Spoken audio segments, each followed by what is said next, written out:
If you've got big hands and you have a hard time finding a chef's knife where your knuckles aren't cramming into the cutting board, then this video is for you.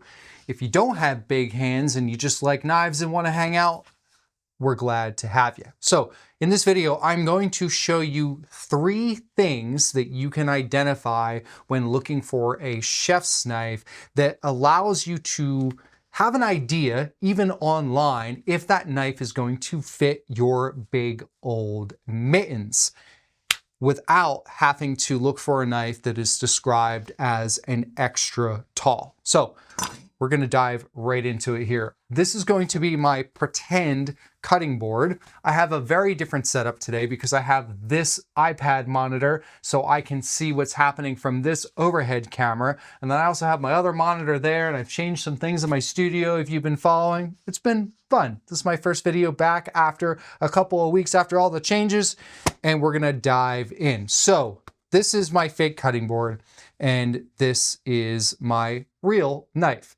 I'm gonna get started with this Tojiro DP Classic because this is the knife that some people recently complained about, saying that when they are at the pinch grip that their knuckles cram into the cutting board. Now, you can see right here the clearance that I would have if this were a cutting board. I have maybe a 1/4 inch when I'm at a normal pinch grip with this Tojiro.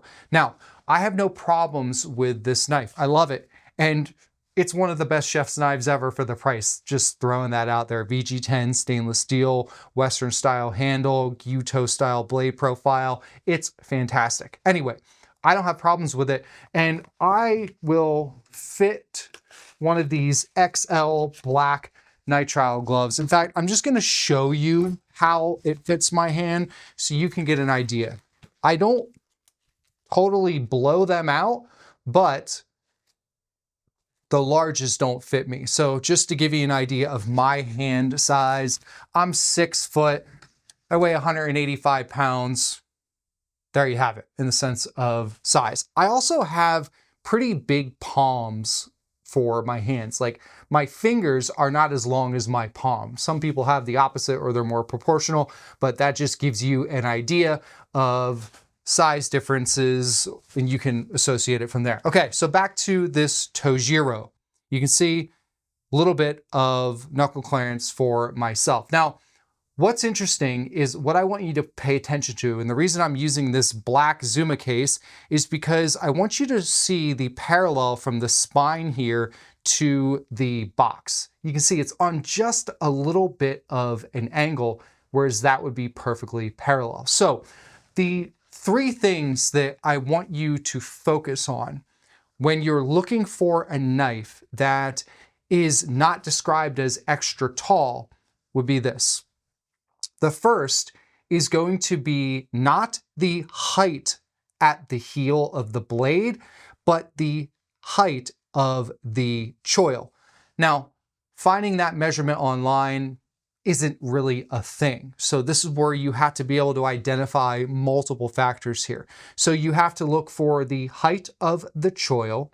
Then you're going to look for the angle of the base of the blade where it makes contact with the cutting board.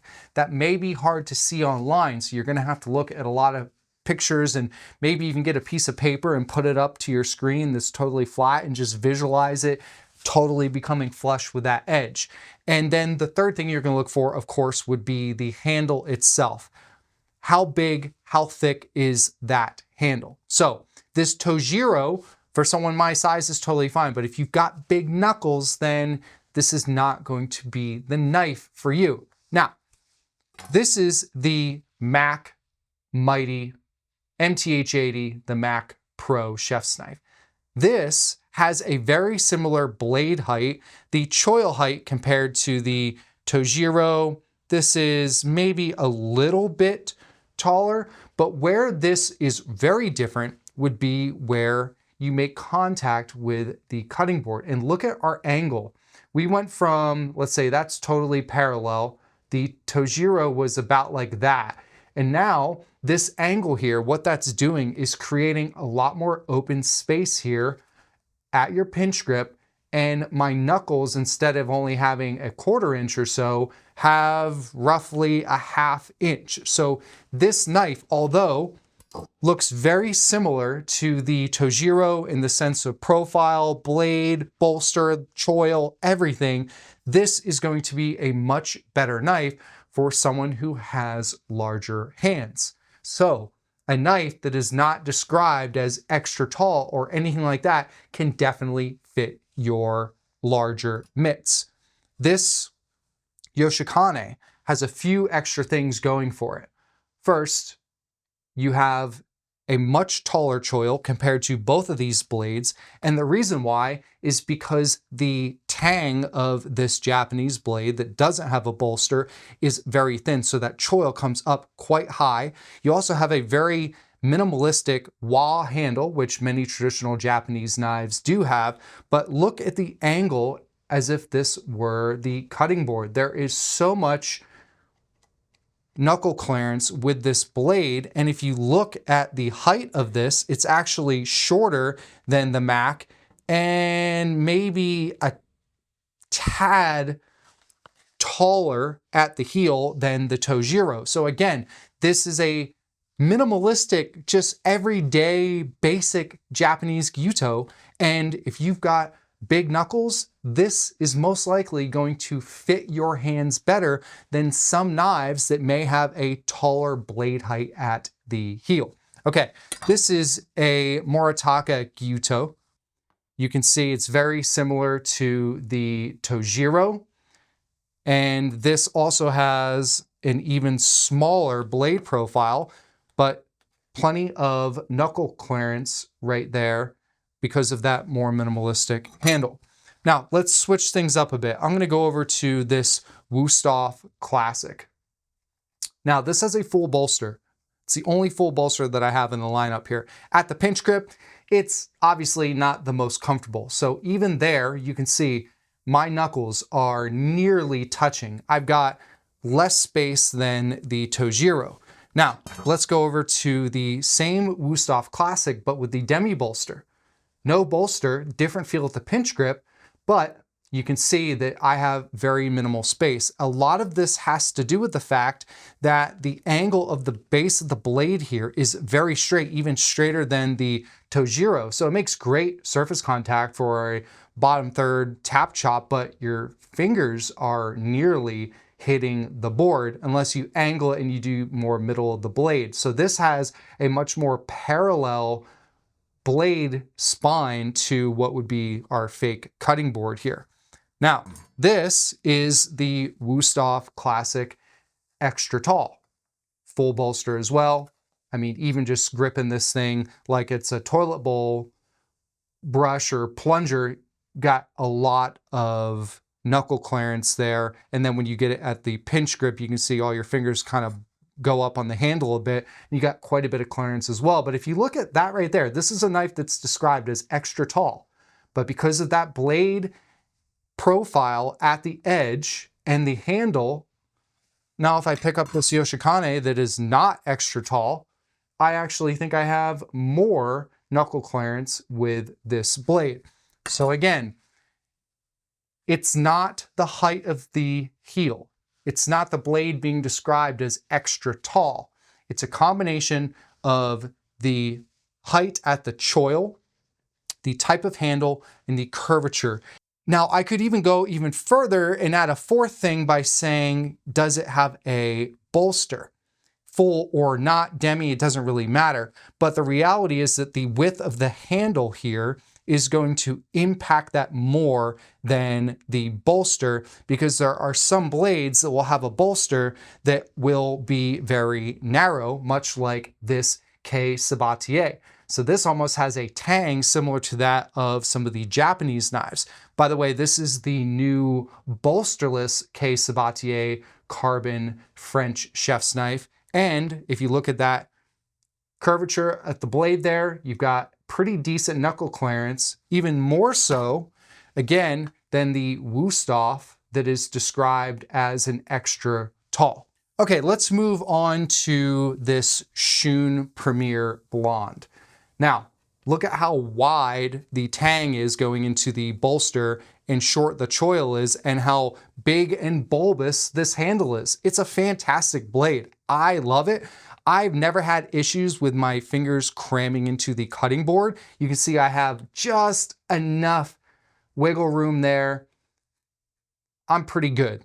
And the way I'm holding the blade like this would be really no different than if I were on the cutting board this way. That's why I'm using it in this perspective.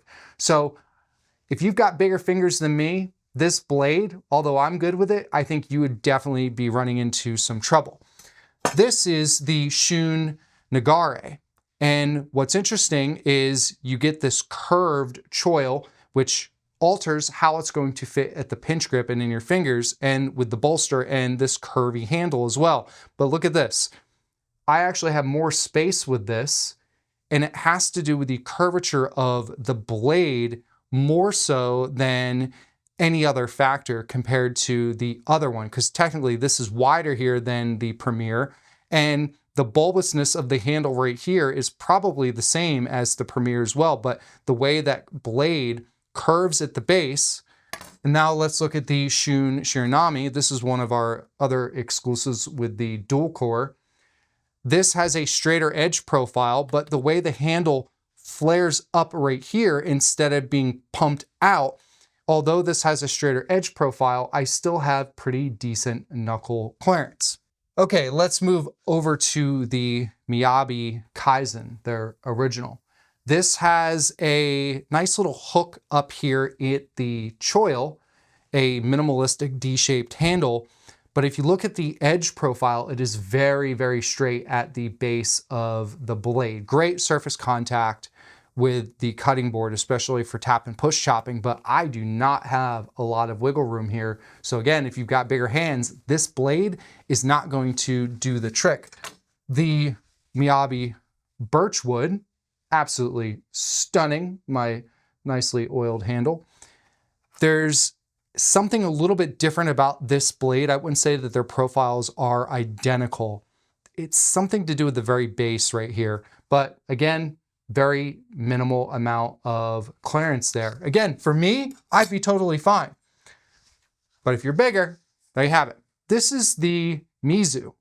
Look at the difference. I've got nearly double the space, and the reason why is it's a bit taller of a blade, but it has the same bolster profile, so this choil is a bit taller, which is extending the blade out, and it has a different curvature. The others were more parallel to the spine. This has better of an angle. So again, bigger knuckles, this would probably be one of the better Miyabis for you. And if you want to go for that hybrid approach, the Miyabi Evolution has a ton of knuckle clearance because this is supposed to be a more extra tall blade profile. And it also, for a Western handle, is pretty minimalistic. Next up, we've got the Global G2 8-inch chef's knife. Very minimalistic blade, just lightweight, simple. And you can see I hardly have any knuckle clearance whatsoever. Great knife, I use it all the time, but I'm not the guy with big knuckies here. Check this out. This is their fluted, as they call it, so hollow edge Asian cook's knife. That angle of the choil there, you would think that would impede, but the way that the minimalistic profile of this bolsterless mono steel appearing blade, this is welded right here, but it has a mono steel appearing blade, that pinch, the angle of the handle, the angle of the blade profile, tons of room for someone with bigger knuckles. This is the Steelport US made chef's knife. You can see that the way that choil curves there, you can get up into it even further. It's got a pretty bulbous type of handle, but again, you're getting a blade profile here that's creating a bit of an angle. It is taller, and because of that choil, so a pretty decent amount of room for someone with big knuckles. This is the Nigara SG2 K-tip Gyuto. Plenty of room there. This is the Kurosaki offset K-tip Gyuto. Lots of room. Great. And then we've got our in-house Zuma. We thinned this out right here at the tang a bit and give it a little bit of a curved type of feel. This has a straighter edge profile, but you can see I've got a good amount of knuckle clearance there for this blade. So that covers our chef's knives that would be considered normal. Now I'm gonna briefly focus on a couple of things like the Bunka. The Bunka, this is our Enzo HD. Bunkas are usually taller at the heel by default, and since you're getting a more Japanese style knife, not a Japanese style knife, you're gonna have a thinner tang here. It's not going to be that more hybrid or Western approach to most Bunkas, plenty of knuckle clearance. This is a very traditional Enzo hand forged Bunka, plenty of knuckle clearance, and this is a Bunka. The curvature here and the thinness of the tang and the minimalistic, more hybrid type of handle, not a ton of room, I'll be honest, but for a small blade, you've got some wiggle room. Now keep this knife in mind.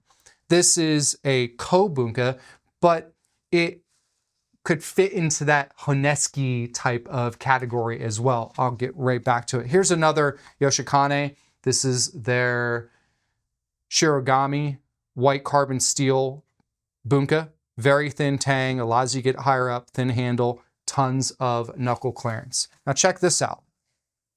This is the Hatsuko Kurogane Bunka. Not a ton of room. There's some there, but not a ton. Now, this near identical blade as the Santoku creates a lot more room. And the reason why is because of the curvature of the blade. It's a little wider at the heel, but the blade itself at the base here isn't as straight. It's got a little bit more of a flare to it. So again, this is a 6.5-inch blade. There's nothing tall about it. There's nothing about it that would be intentional for dudes or ladies with big, fat knuckles, big hands, whatever you want to call it. And there's no shame there. I'm not making fun. I'm just saying, like, if you got big knuckles, you got big knuckles. I got a giant forehead. It is what it is. Now, speaking of that curvature, here is the knuckle clearance of the Hatsuko Kurogane Bunka. And then here is the Bunka. This, I think, has more knuckle clearance, and it's a smaller knife, and it all has to do with that curvature at the base of the blade, and this also has a little bit thinner of a handle. This is the Shun Honesuki, an amazing everyday prep knife. These are originally boning knives, but they're marketed as prep knives. Tons of knuckle clearance there for a small prep knife. This is another Moritaka, a very, very traditional, thicker spined, not the best for everyday prep because of the geometry, but again, you could use it, and because of that angle, you're getting pretty decent knuckle clearance. Okay, the next knives that I'm going to show you are just designed to be tall. First one, this is really cool. This is from Town Cutler. This is their chopper. Obviously, you can see there's plenty of room there. Think of this as a K-tip tall Nakiri, an elongated K-tip Bunka, a shorter K-tip cleaver. I don't know. It's a really cool knife though, and you've got plenty of knuckle clearance. This is, I already showed you actually, the extra tall Wusthof Classic full bolster, if that's your thing. But again, this knife, even though it's marketed as extra tall, does it really have a lot of extra space compared to some of the others that aren't? You be the judge. This is the Matsubara 9.4-inch Gyuto, extra tall, tons of room. You could grab this like a baseball bat. Let me create a little bit of space here so you can see a lighter background. There we go. You could grab this with both hands and still be able to swing into the cutting board. You would be in good shape. And then, last but not least, would be the Kramer knives. Even with these giant, super bulbous handles, the thickest handles of the entire lineup here, plenty of knuckle clearance. That was the Carbon 2.0. This is the Damascus, which I feel like this might actually have a little bit more knuckle clearance. So you got plenty of wiggle room there, more than a ½ inch. If your knuckles and fingers are a ½ inch thicker than mine pushing, whew, man, you better just seriously get yourself a Chinese cleaver. It is the knife of knife when it comes to knuckle clearance. That's it. Maybe you can find a K-tip like that Town Cutler, or a K-tip like this Dow Vua. Tons of knuckle clearance.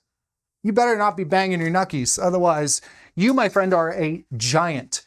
Okay, this is the Kramer Meiji. This has more of an angle to it. The others were a little straighter at the base of the blade, so tons of knuckle clearance for folks with big hands. Now check this out. This is the Cumulus. This is a much shorter blade, more traditional gyuto type of height, but it still has that super bulbous, beautiful, but bulbous handle. So not a ton of knuckle clearance there for anyone with bigger knuckles than me. But check this out. This is the Zwilling Tan Ray, which is a little in-house project that we created with Zwilling, basically a more traditional and minimalistic form of the Kramer Damascus. And yes, Kramer does make the shorter version of their Damascus, but it has the same handle. So it's very similar to the Cumulus in the sense of the height, but the Zwilling Tan Ray here has a bit thinner of a handle and will give you a lot more knuckle clearance compared to the others. So there you have it. Whew, that's a lot of different knives, and I've never said knuckle so many times in my life. That wraps it up. I hope this video allowed you to think about how a knife will fit in your hand a bit differently, whether you have big, thick knuckles or not.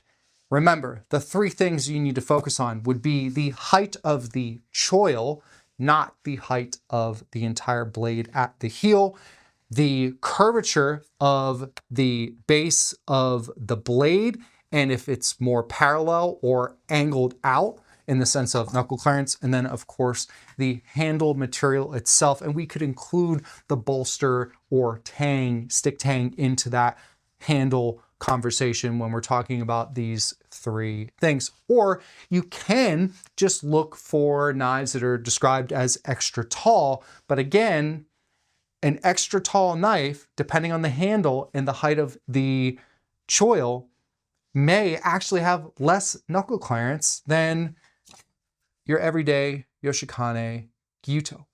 I'm Chef Brandon with Cutlery and More. Thanks so much for tuning in, and let me know what you think of the setup. There's definitely been some changes. If you're a repeat viewer, this is just for this video and that, obviously.